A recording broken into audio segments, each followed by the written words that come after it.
Olá pessoal, tudo bem com vocês? Este vídeo é destinado a nós mulheres, mas vocês homens façam o favor de assistirem também para entenderem e aprenderem a serem mais empáticos com nós mulheres. Obrigada de nada. O tema do vídeo de hoje é como e por que ocorre a menstruação nas mulheres.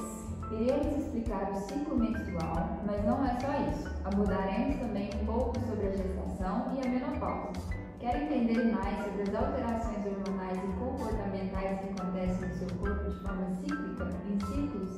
Então fique com a gente até o final.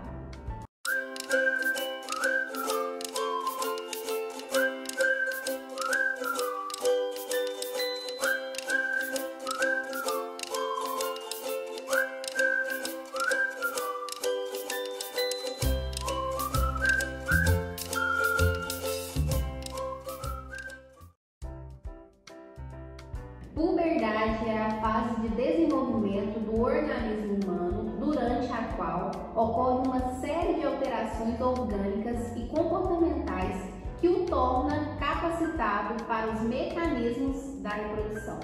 Uma das mais significativas do processo puberal na mulher e em algumas primatas é o aparecimento da primeira menstruação ou menarca. A menarca aparece entre 9 a 17 anos de idade, variando com clima, raça, estado nutricional, emocional, etc. Ocorrem no desencadeamento puberal modificações somáticas decorrentes de alterações de secreção de hormônios. A puberdade se deve a modificações do funcionamento do eixo hipotálamo hipófise gonadal, que aumentam a secreção de gonadotrofinas indutoras da ativação de gônadas nos ovários, determinando aumento da secreção de estrógenos, hormônio sexual feminino, responsáveis pelo desenvolvimento dos caracteres sexuais secundários.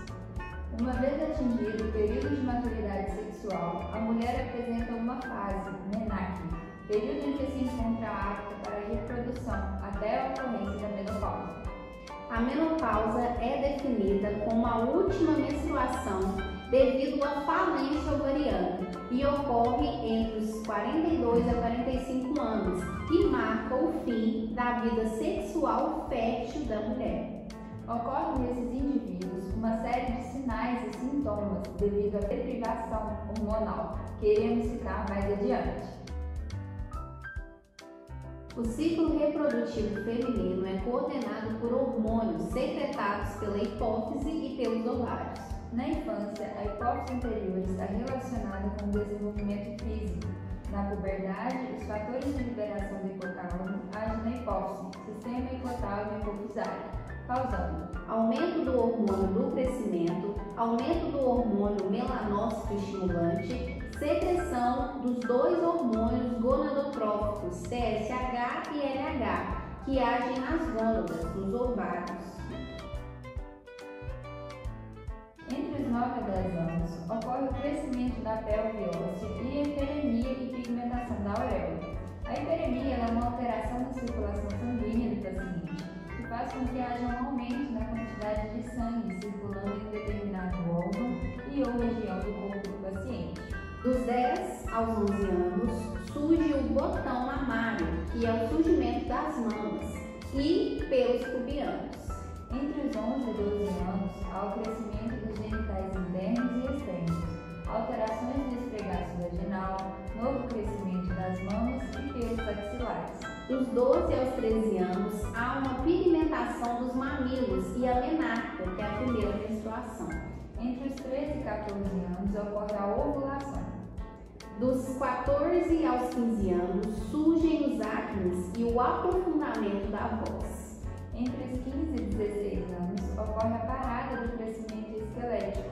Vale ressaltar que a ovulação e até mesmo a gravidez podem preceder a menarca, que é a primeira menstruação. Saiba que a educação sexual deve acontecer natural e gradativamente durante a infância. Deve ser parte da educação geral da criança, adquirida no dia a dia na conversação familiar. Antes de explicarmos o ciclo menstrual para vocês, queremos explicar primeiro as funções dos hormônios envolvidos neste Não se assustem se não entenderem completamente, pois iremos deixar mais claro e entendível a função deles quando explicarmos o ciclo menstrual. Então vamos lá! Primeiro falaremos dos hormônios da hipófise anterior, adenohipófise, que são o FSH e o LH.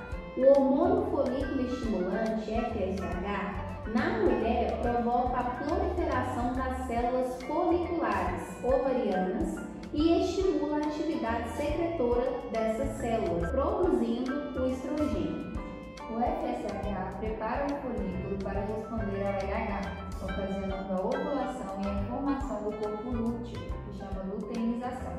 No homem, promove o crescimento do epitélio germinativo dos testículos, que formarão os espermatozoides. Já o hormônio luteinizante, LH, promove o aumento da secreção nas células foliculares para ovular. Após a ovulação, as células foliculares ficam amareladas, que é o corpo lúteo. Essas células continuam a secretar o estrogênio, mas agora com grandes quantidades de progesterona.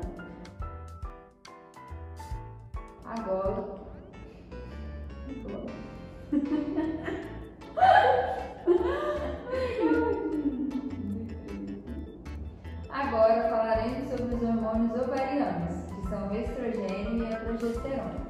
O estrogênio, o principal deles é o estradiol, ele induz auxílio sexual ou estro nos animais. Na mulher, representa pequena parte na determinação do desejo sexual, que é a base neuroendócrina. É responsável pela sensibilidade e recato feminino, pelo corpo arredondado, maciez cutânea, exuberância dos cabelos. O estrogênio faz com que as células proliferem em diversas partes do corpo.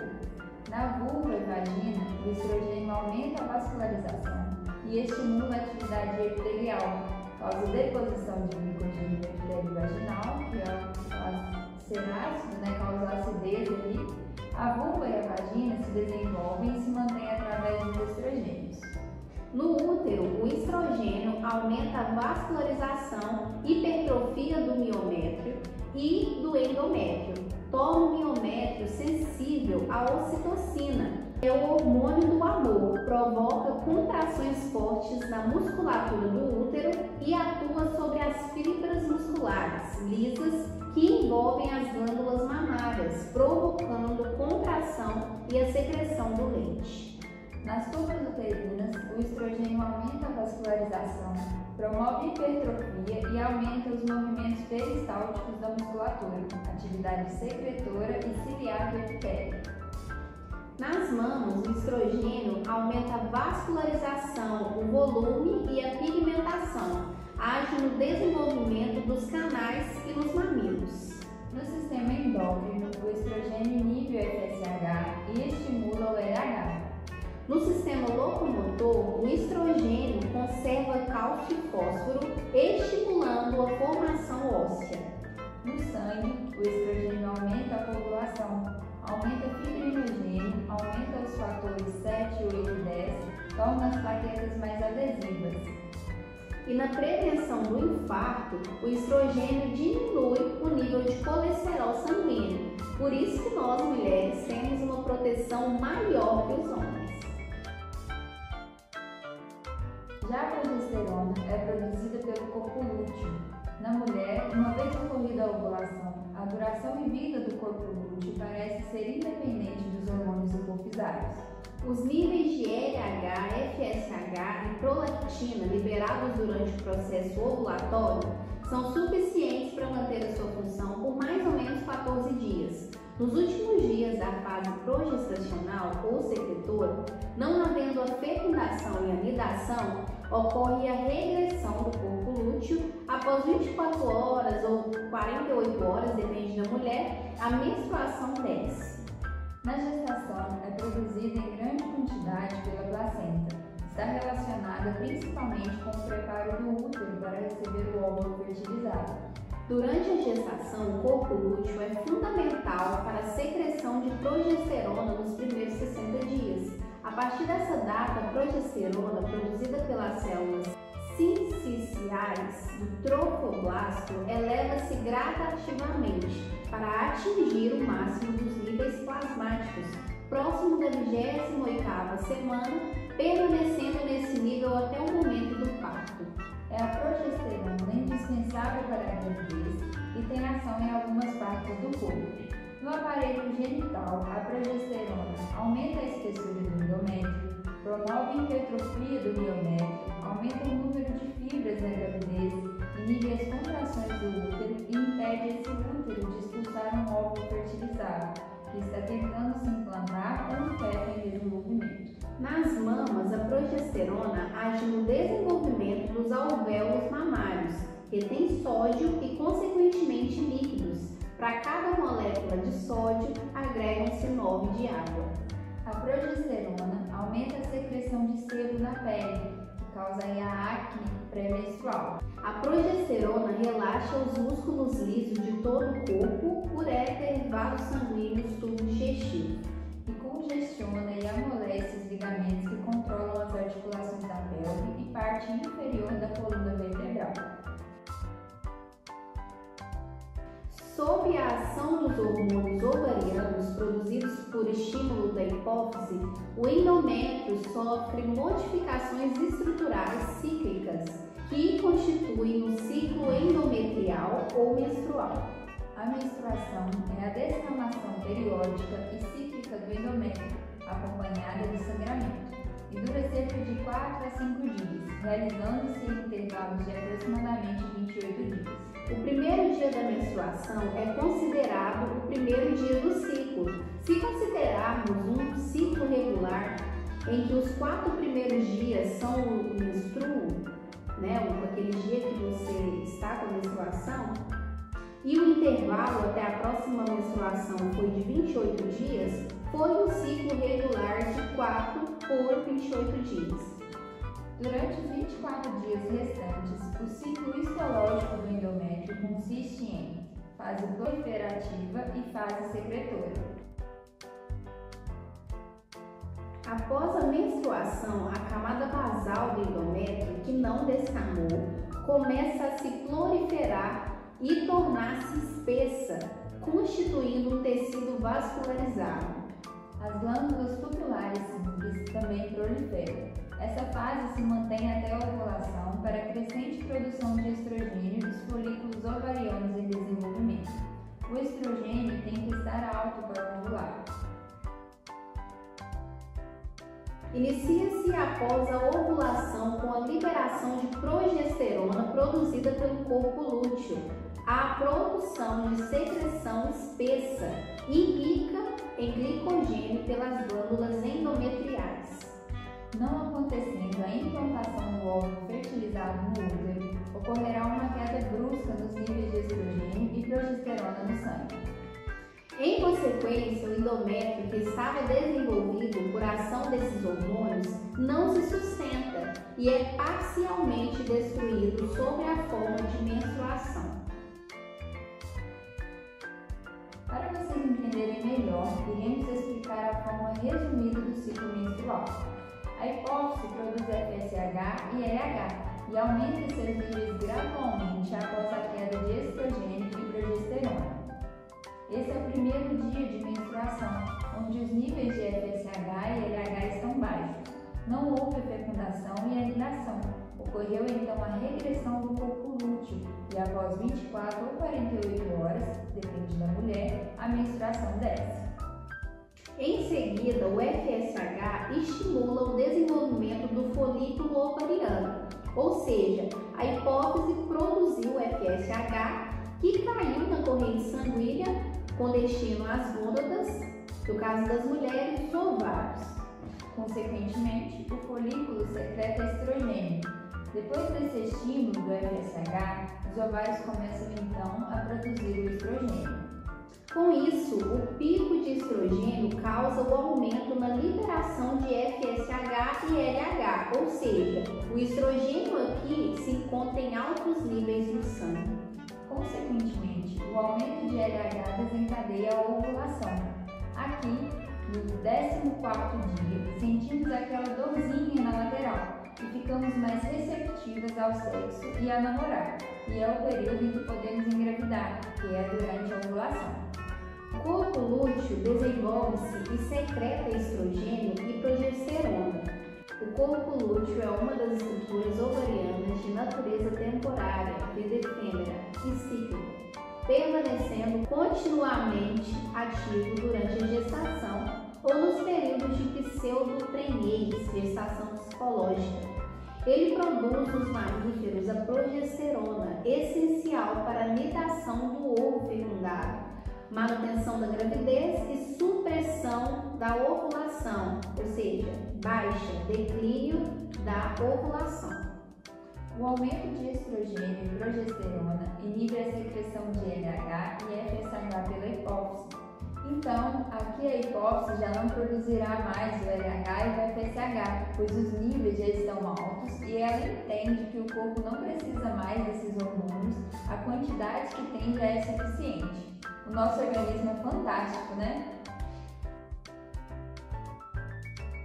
Não houve fertilização.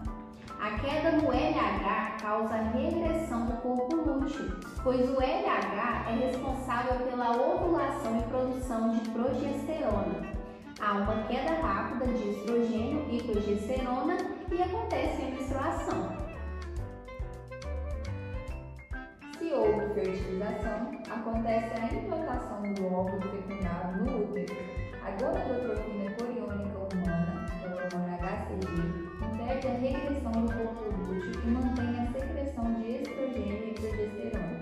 Por isso, só tem esse hormônio HCG no seu corpo se você estiver grávida e ocorre a gestação. A lactação prolonga o período de amenorreia, ausência da menstruação, que se segue após o parto. Geralmente, a mãe que amamenta retorna à normalidade dos seus ciclos menstruais 8 a 12 meses após o parto. Entretanto, aquelas que não amamentam voltam a menstruar entre o segundo e o quarto mês. Estes efeitos provavelmente são devido à ação antigonadotrófica da prolactina. A prolactina e o hormônio GH, que é o hormônio de crescimento, é produzida pelas células acidófilas da adenohipófise. Então, a questão do atraso da menstruação das mamães que não amamentam são provavelmente devido ao nível ovariano competindo com o LH e o FSH e ao nível hipotalâmico, diminuindo a produção de LH e RH. Devido à distensão abdominal e às mamas desenvolvidas, o centro de gravidade se desloca para frente, fazendo com que a mulher grávida adote uma postura involuntária, lordose da coluna lombar, além de aumentar a base de sustentação, afastando os pés. O consumo de oxigênio eleva-se de 15 a 25%. Há aumento do volume sanguíneo e do líquido extracelular. Como o volume plasmático eleva-se mais do que os elementos globulares, há uma queda relativa dos glóbulos vermelhos e da hemoglobina. Também cai o hematócrito e a viscosidade sanguínea. Há aumento da taxa de glóbulos brancos, leucocitose. Em resumo, podemos dizer que na gestante ocorrem as modificações circulatórias. O volume sanguíneo ele aumenta em 30%, o volume plasmático aumenta em 43%. O plasma é um dos componentes do sangue junto aos glóbulos brancos, glóbulos vermelhos e as plaquetas. O volume de eritrócitos diminui em 6%. As hemácias, também conhecidas como glóbulos vermelhos ou eritrócitos, são as células presentes no sangue, responsáveis por transportar oxigênio no organismo.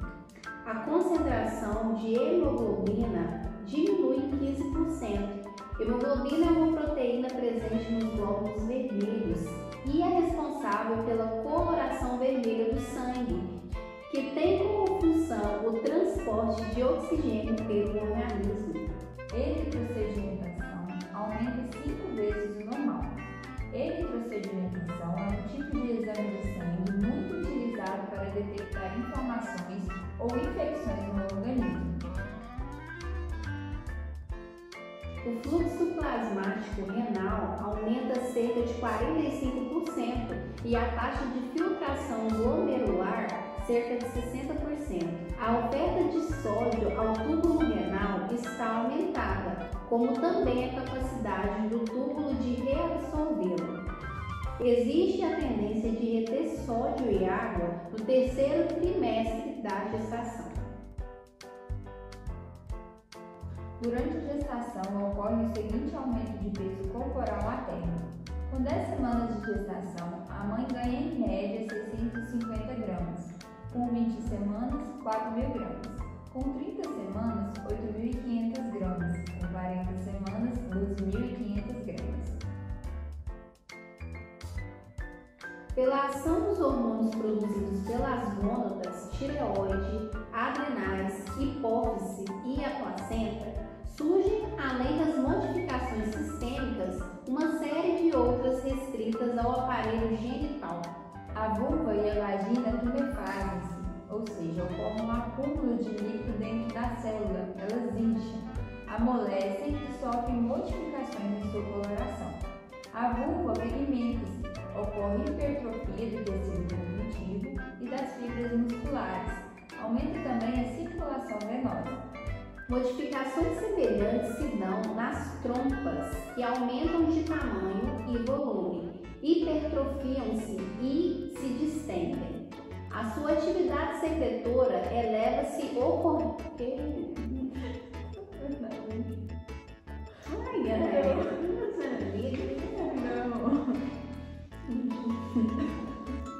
modificar.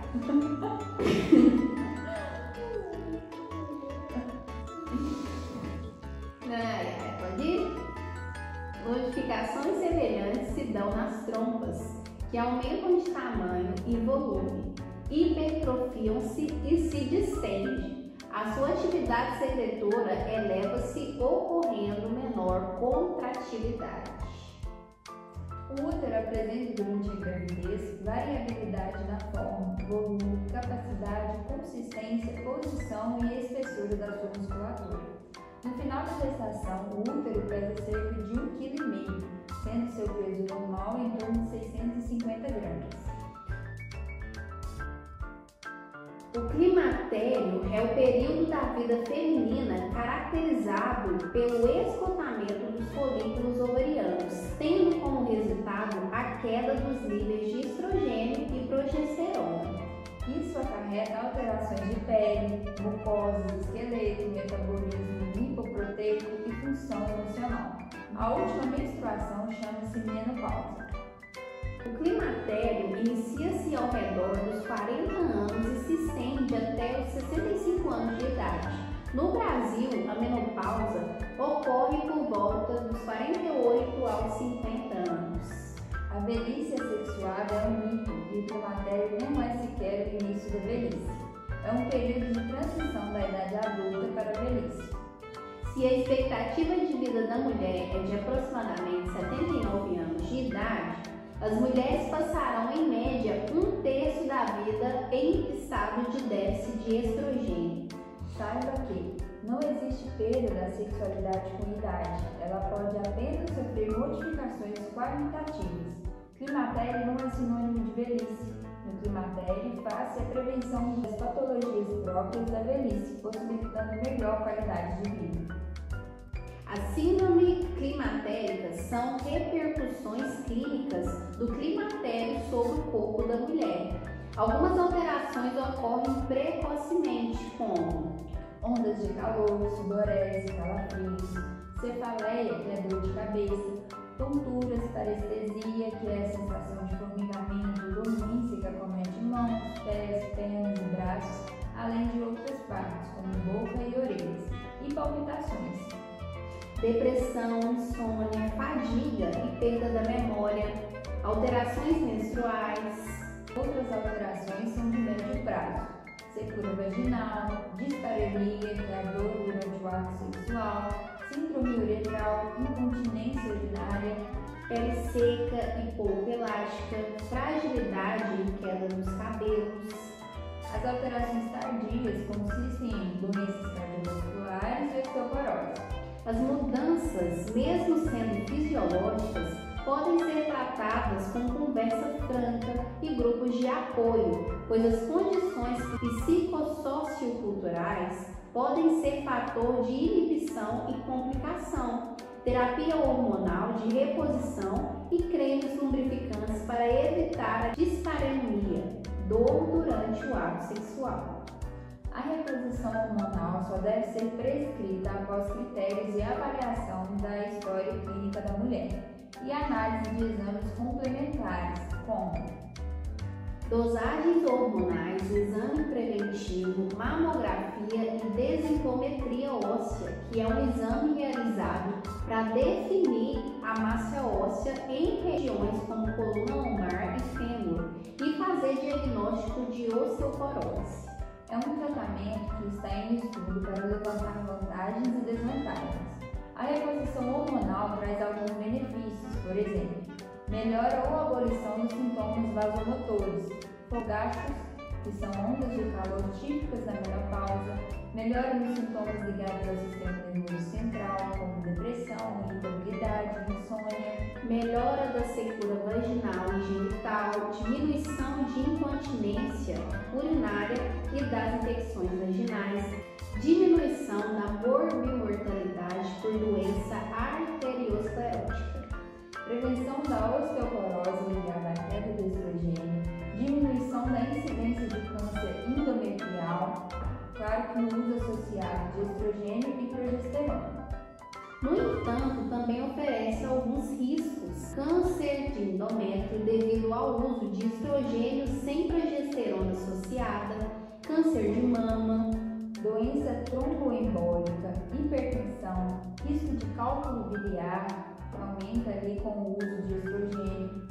A terapia com estrogênio ela leva à tolerância anormal à glicose, que é contraindicada para mulheres diabéticas.